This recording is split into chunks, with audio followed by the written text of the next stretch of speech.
Back against the wall. Nowhere to run. Nowhere to hide. Your Seahawks entered this contest against the New York Jets this past Sunday, and it was, for all intents and purposes, win, go home. And your Seahawks, showing a great resiliency of spirit, came out on top of this football game 23-6 in a resounding win in which all three parts of the football team, everybody had a very important hand in this game. Offense, defense, and special teams. And your Seahawks, with that resiliency, have kept themselves alive in this magical playoff hunt that they find themselves upon, that none of us seem to have seen coming at the start of the year, both from a national perspective and from a local perspective. And it just continues to add ever more onto this magnificent season that we have gotten to witness. But it is good to see the team that has had some scuttling issues going along the edges and in between and on different units of the football team, able to find their footing all the way across the board here, able to step up here to the plate and provide a great, strong football game. This is not necessarily a good to great Jets team, but it's still a solid Jets team. It's a Jets team that can give you troubles. It's a Jets team that's well coached by Robert Saleh. Yes, they're needing better quarterback play. That's to be acknowledged, but nonetheless, you're not just beating over some weak meal team here. You had to go after them, and even them playing you on the road, they had something to play for in this game. And it started out wonderfully for our Seahawks. Kenneth Walker started off with a nice little bang, showing you again what makes this kid potentially a special running back in this league as he busts off a 60-yarder right from the very first play of the football game. Seahawks are able to cap off that drive, get themselves a quick touchdown, get the momentum swinging a little bit quicker than it has in recent games, right? Where it's just been sort of tough sledding, or you've had some bad moments like the Geno interception in the Raiders game just to start the game. Here you were able to avoid that just a little bit by getting out there, just getting that touchdown, getting the offense rolling. And the defense was able to supply some help towards that momentum on the other side of it, where though the Jets were able to move the ball a little bit, they come back and get an interception with Quandre Diggs as he makes a really great play on the ball, and it's an underrated play in this game. Quandre, a guy that's been, I think, beat on quite a bit by the fan base. But when you do look at that particular play, what does stand out is that he's helping out Jonathan Abram. And Abram is stuck in coverage deep down the field on that play. And as you look at the scouting report on Abram and the talk of Abram, it's you don't want to end up with him in coverage deep down the football field. Bad things can happen. And the New York Jets were trying to pick on him in that aspect of things in this game. Good on Quandre Diggs not to just jump that route and get that interception as he did, but also good is that he recognized Abram's struggles out there in coverage and that he's leaning over there to then help him out on that play. So great on the pick, great on helping out a buddy too, that's a little bit of a weakness in Abram's game. Abram can definitely hit, he can tackle, he'll be good as a run defender for the moment as they need him in that point, but you need your guy on over the top to help out.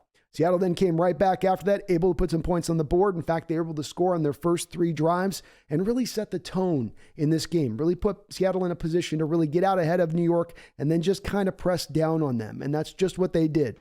New York offensively was able to start out pretty decently themselves and get the ball moving despite that interception off of the first drive. They were able to get some early points as well. But then the Seahawks defense really rounded into shape as the game went along, and they really tightened things down, especially when it came to stopping the run. Jets came out the gate, no Breece Hall. You're looking to go, okay, well, they don't have a lot to hit you with. Their offensive line's not all that great. And they start gouging you in the run game. And early on, you go, this is going to be another one of those long days. It's going to be one of those Donta Foreman games. This is going to be one of those Josh Jacob games. I'm going to get another Leonard Fournette game. Like, oh, man, this is going to be tough. But no.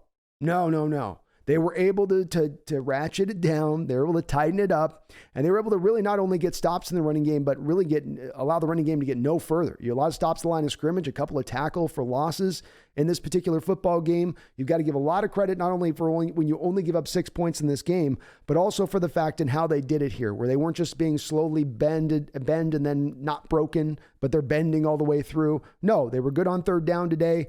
Past that early on offense by the Jets, they really didn't allow them to do much further beyond that. The Diggs interception was great. One of the only players, I believe, in the NFL with at least 3 interceptions in the last 6 seasons for him. So that's a pretty cool stat for Quandre Diggs. Guy could have maybe had, 8 interceptions this year with how many times he's had his hands on the football. But nonetheless, at least giving you a little bit of an uptick there. And that was a legit play on his part. Another guy who got an interception in this game was Mike Jackson Jr. This guy has played pretty solid football for the Seattle Seahawks, and he's been solid enough for the Hawks both on the field and what he's shown on the practice field for them to still not allow Trey Brown to have a pathway to a starting spot, say nothing of Kobe Bryant, whose best position might also be on the outside. And while Jackson has not been a guy to take away the ball like Tariq Woolen this year, he's not necessarily been a lockdown guy this year, he certainly has not embarrassed himself over on that other side either. And as Tariq has not gotten picked on more and more, and quarterbacks start to slide a little bit more to Mike's side, right? A little less to Tariq's, a little bit more to Mike's. That's putting Mike at a point of being tested quite often. And I think overall he has held up. I don't know where his future is with this team or what the prognosis or projection is for him. You got Trey Brown, who's looking to start on the outside. You got Kobe Bryant looking to start on the outside. But nonetheless, good to see him make that interception and truly jumping up ahead of that route. It's a little bit of a underthrown ball there by Mike White, but still a legitimate pickoff there by Mike Jackson. And good to see for a guy who's been a good soldier this year, not only holding up in some tough matchups where he gets Devontae Adams one-on-one for a full game, but just also, again, being picked on as he is because quarterbacks are leaning away from Tariq Woolen as he begins more with his reputation a lockdown-like corner and how he is viewed. Defensively across the board, everyone was playing pretty well too. I mean, this is one of those everybody gets a flower kind of performances. The defensive line had one of their best games of the year. They hemmed up that run after it had some early holes. Then they got some pressure beyond that. Darrell Taylor played his best game, not only of the season, but his best game of his career. He will definitely have his highest graded PFF score, no doubt about it. He was lightning off the line of scrimmage and showing off that bend as well. And slowly on the back half of the schedule, he is starting to round a little bit better into shape versus what he showed you at the start of the schedule. We can't forget that he is a young player, and sometimes with pass rushers, it can take them a little bit of time to develop and get themselves comfortable to where they really have a feel for how to pass rush, a feel for how to change it up, for how to set up a tackle. I think that it does help when you've got Dwayne Brown at 37 or 54 years old or however old he is over there on that left side that he's going up against. And that's a tough matchup for Dwayne as an elder statesman who's getting a little slower of foot to deal with the lightning quick Darrell Taylor. But the thing that Darrell brings that's hard to find out there in pass rush is a combination of two factors. First step quickness to bend. The first step quickness to bend. And he combines those two things and they chain together so well as a national, not even a pass rush move, just a natural pass rush method that you approach it, that in itself can almost give you 7, 8, 9 sacks in itself, just with that alone. And if he can get some more counter moves, if he can get a little bit more working to the inside at times, if Taylor can pull that, he can get to that another level there as a pass rusher at that point. He can find that another next gear to his level of production. But nonetheless, good to see him start to come on here as this season bore on, because there was a real dead spot for him right around the midpoint of the year. Uchenna Nwosu was all over the field once again. This guy plays with his hair on fire. He plays with a high level of effort, a huge motor. I mean, you can see the motor sticking out the back end of him. It's one of those things like that's not his butt. That's actually just the Uchenna motor that you're looking at back there. You know, it's like that old car that had the actual engine coming up out of the front hood of the car.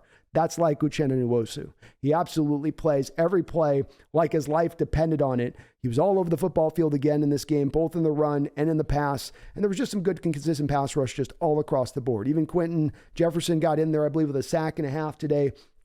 Props to Quentin Jefferson, who had a really good game too. His best game of the year as well. And Quentin's a guy that I banged on quite a bit because, look, he's earned it. He's not played really good football this year. But another guy I felt like who stepped up to the table today, especially when you look at that defense. There will be a lot of reasons to start to maybe put some excuses out there. We just need better talent. Just isn't our year. You know, well, we got some guys starting to go to the IR now. Guys are starting to move in that direction. Maybe we kind of just, are we really playing for anything? I mean, it's really outside chance of the playoffs, and this Jets team's playing for something, and boy, we're all just, sore and hurting. Everybody came out there and still stepped it up. You had Jordan Brooks go down early. Okay, here comes Tanner Muse again. Could have been another point at that point for this defense to go, whatever. Let's just call it what it is. Let's call it what it is. They didn't do that. Said, no, we're going to fire on this. Let's go. Let's play our game, stay in the pocket, and let's do it. And they did it, and they were fantastic in this football game. I've got to acknowledge that we definitely did benefit in this game from Mike White, probably still playing through a broken rib. I'm sure he probably got some Toradol-like shot prior to the game, but you could tell on his passes. I've seen Mike White in the past, and he's been a lot more accurate than what he displayed in this football game. It sort of did feel like maybe he was still trying to tough it out a little bit, because there were times where guys would be open and he would just kind of throw a little bit just a little bit past their outstretched hands, and couldn't quite get it in there. I think that was a little bit of a factor in this game, but the Seahawks had to get to the point of forcing Mike White to beat them. And they did that first and foremost by stopping the run, which has of course been big problem as of recent with this team, and that they've just not been able to stop the run consistently. So it's now you don't stop the run. Now you got to put more assets to stopping the run. Now that makes the quarterback's job easier, especially on play action, especially on those bootlegs. But Mike White didn't have that today. Seattle was able to really tighten in on the zones because first you're able to stop the run. You turn the Jets into a one-dimensional attack, and Mike White is not going to beat you with his arm, especially not with a broken rib or two, wherever that may be lying with him. So great on the defense today, a bounce back performance, got some interceptions, got the pressures, kind of an ideal defensive performance in the way that Coach Carroll draws it up in the offseason for how he wants his defense to help him win football games. Offensively, started out very hot, started to get a little bit cooler as the game wound on.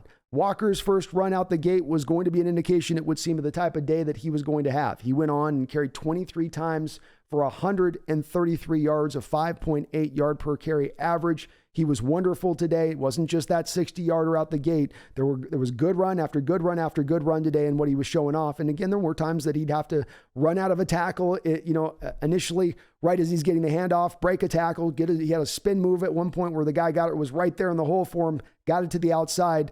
This guy's going to be a special back going in the future. That burst that he has, I mean, that's the ideal of what you want in a running back. Beyond, okay, I want the guy at 5'10", 225, and, can run the 4.4 speed. Yeah, you'll want that, but what you really want to make sure you've got is that guy in that first 8 yards who's got that kind of burst that Walker's got. It's a special kind of burst. It's the burst where for that 8 yards, he is the fastest guy on the football field.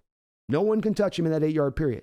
And he still has some top end. That's where he gets even more dangerous. Those two guys that typically have just the 8-yard burst, it's only the 8-yard burst. With Walker, it's also, you get the 8-yard burst and then it can go for the 60 yards as well. He's not just the guy that you'll eventually catch up to, as he only relies upon that burst. But a wonderful game by Kenneth Walker, as he's had now 2 back-to-back performances that are really shined, and he might be doing enough here as a late season push here to get himself up over the mountaintop for that Offensive Rookie of the Year award. Certainly is going to come down to him and Garrett Wilson, who had a little bit of an underwhelming day for the Jets. 3 catches, 18 yards. They'll be maybe neck and neck in this contest, but certainly Walker has a right to have an argument to be made that he deserves that award. Receiving the ball, this was an interesting game. And let's go to Geno Smith a little bit with how the receiving worked, because in this game, DK Metcalf had 1 catch for 3 yards. Tyler Lockett had 2 catches for 15 yards.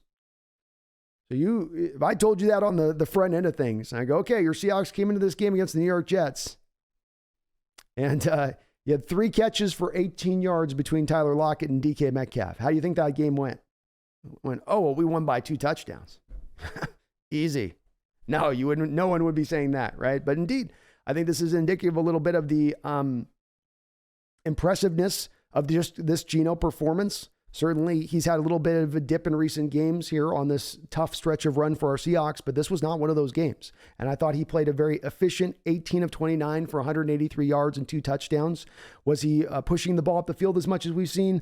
No, not necessarily in that respect. He was being pretty safe with the ball. It certainly appeared he was being very conscientious of trying to not throw any interceptions or keeping the interceptable worthy throws down to more of a minimum than some of what we have seen recently. And I think he definitely did that. He showed also a lot of command and control there at the line of scrimmage that were some of the hallmarks of what he was doing when things were really rolling along great. He worked his way around a lot of targets.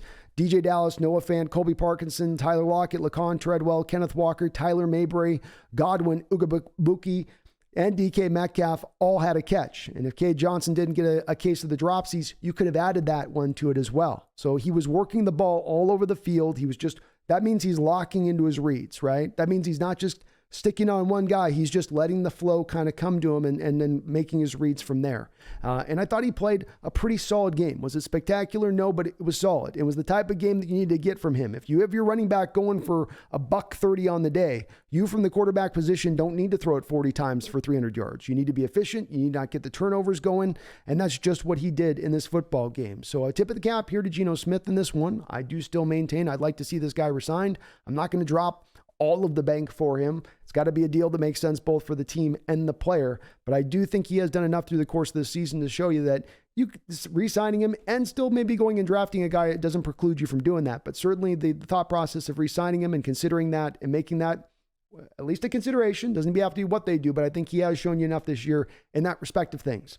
Now we do get on here to the receiving core. DK Metcalf did have a little bit of a tough day. They were working in Tyler Lockett just in on a very smidgen-like amount. So Tyler was definitely having his snaps managed, having just come off the surgery with his finger. DK Metcalf, I think, had a little bit of a rougher day. He got on a deep ball over the top on Sauce Gardner. He had him beat on that play. Bam, he was right there. It's right in his hands. It's right in the breadbasket. I think DK was anticipating the safety coming over and lighting him up, and so the ball just kind of went out of his hands. This is the stuff that gives some, fuel to the fire for those folks who go, okay, there's DK with his hands. And I'm not necessarily one of those folks. I think this has been compared often. It's a little bit like T.O. with DK, and that is going to be those occasional drops, but you're going to get all these big plays on the other side of that too. It's the price of doing business, sort of, a little bit with DK. But that one definitely stung when he did drop that. Had another opportunity in the back of the end zone on a fade route with Geno, where Geno couldn't quite tuck that in. And that's been one of the parts that's been a little bit of a frustration between those two guys this year, is that they must have had, I think, in this year about 9 or 10 fade throws down by the goal line and just can't quite sync up on it. They just don't have their timing right. The ball doesn't come in right. DK doesn't get the route to the right spot where Geno thinks he's going to throw it. But that's been something that's definitely been a part of DK's game that we remain going, okay, I wish this part could step forward. The guy's 6'4", and he's got, one of the greatest reaches they've ever recorded at the draft as far as his catch radius goes. Let's take advantage of that. The guy can jump 39 inches. Let's go. But nonetheless, let's not nitpick in this entire game on this. The overall, Geno played a great game. Your receivers caught the ball when they threw it to it. He mixed it up a bit. He showed what he needed to show in order to get the job done. The offense didn't need to score 30, 35 points. When you got the defense doing what they're doing, you can more manage the game as a coach, kind of just lean into that rushing attack. And you did have 38 carries in this football game. So indeed, only 29 passes, 38 carries. You definitely leaned into that rushing attack. Also, a props to DJ Dallas in this game. 7 carries, 43 yards, 6.1 yard per carry average. Great job on his part. He's been a guy who's not exactly quite found his role yet here with this team. We thought when he was drafted, he'd become a third down back extraordinaire. Travis Homer has basically taken that role for the most part. He gets mixed in here a little bit. Injuries have hit him a little bit on the other side of it. But he came out in this game. I thought he ran really strong. He showed some good vision at times. He never lets the first guy take him down. He's always going to get through the first tackler. You love how hard that kid runs, and it was really good to see. In the matchup that some will be talking about in the Tariq Woolen versus Sauce Gardner matchup on this game, we'll see where the final stats bear out on this. Both of the guys each had a moment in this game where they had their hands on an interceptable worthy pass. I think Tariq might have had a little bit of an easier chance to getting to his. I don't think Sauce was going to have a chance on his. It was too low for him to pick it up off the ground. But indeed, Tariq had one right in his hands. It would have been a tough pick. Could have then put him ahead in the league lead for interceptions, and hard not to win the Defensive Rookie of the Year if you're not leading the league in interceptions. I still do maintain, and after watching this football game, that Tariq is the better player. He has more really natural physical ability as far as ability to move fast, probably even a little longer than Sauce. And with Sauce, you see it over and over again, and I'm not knocking him as a player. He's going to be an outstanding player in this league. He's going to be a top-notch corner, but boy, does he get a lot of benefit of the doubt for tugging, pulling, yanking. There's one play where we're throwing deep down the sideline, and he's got his hand right up on the shoulder pad of the Seahawks receiver as the ball's in flight coming down, never turns back for the ball, and he's just basically mauls the receiver incomplete. Geno and Pete Carroll was as mad as I'd seen him all year after that play. I don't know how a rookie in Sauce is getting this kind of benefit of the doubt on these kind of plays. It's a little bit absurd at times because this has not been the only time I've seen it with him. And he's almost every time when I'm watching anything having to do with Sauce, be it the proponent saying, oh, here's him locking a guy down or him getting a little bit burnt. It's always him yanking, pulling, yanking, not just, trusting his feet and being in the right position on there.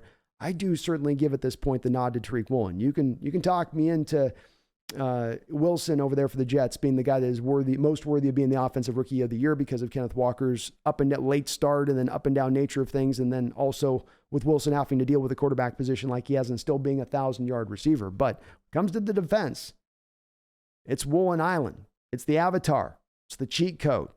That is your defensive rookie of the year and probably a second team All-Pro as well. So a fantastic win by your Seattle Seahawks. I know some of you are already looking forward a little bit to the future, but I want you right here. I want you right here, right now, because we still got a puncher's chance here. Yeah, okay, I understand. I know what you're saying. You're saying, Brandon, if I talked to you at any point in your life and I said to you in the last 30 years, well, we're going into the final week of the season next week, and I go, yeah, and go, oh, what do we need? And I go, well, all we need is we need the Detroit Lions to go into Lambeau and win. Okay, so no doubt about it. The odds are long. I've heard 25%, but whoever really pays attention to those percentage points anyway? What do they matter? I say any given Sunday, anything can happen. No guarantees. And when you got two teams like the Lions and Packers with all that familiarity between them within that division, playing each other twice a year, anything can happen between them. They aren't going to be fooling each other. There's not going to be disguising anything. They know what they're going to get from each other. And this ain't your granddaddy's Lions. This ain't your daddy's Lions. This is your Dan Campbell Lions. This is your chewing off kneecaps Lions. So hopefully the Lions go out there and do the Lord's good work this next week and finally put that Packer run to rest, Aaron Rodgers to retirement, and our Seattle Seahawks through that back door. We just need them to put the little key together with paper clips and thumbtacks and help us in. Just crack that door open for us, Detroit. We'll kick our way through the rest of it, okay? Just crack it open for it. That's all we ask. We'll get this done with LA. You just take care of the key. You get that key, we'll walk through that door. And nothing better in the world, my fellow Seahawks fans. This is the Shangri-La of NFL fandom. To be able to go into the playoffs, to be able to go in through in a National Football Conference and NFC playoffs that's wide open, with some teams who have really good records playing some of their worst football of the year, Minnesota, Philadelphia. And then you also get to know that beautiful, magnificent third overall selection in the first round, thanks to the Denver Broncos, also is sitting there to greet you this offseason, like a warm friend returning from a long trip. Oh, hello there. Hello there, top five. It's been 25 years. So good to see you again. So Seahawks fans, you can dream big to the future, but I want you to dream big right now. I want you to have some faith right now. I want you to still have some hope right now. It's been a rough last few weeks, but man, we're still in the pocket. There's 1 week left to play. So keep the faith, my fellow Seahawks fans. We still got something to play for, and you never know. In this wild NFL season, anything can happen. My name is Brandon Kane. This is the Hawks Nest. Thanks for watching. Please hit that like button. Please subscribe. But beyond all that, especially as we are still on our playoff hunt, don't you ever forget. Go Hawks.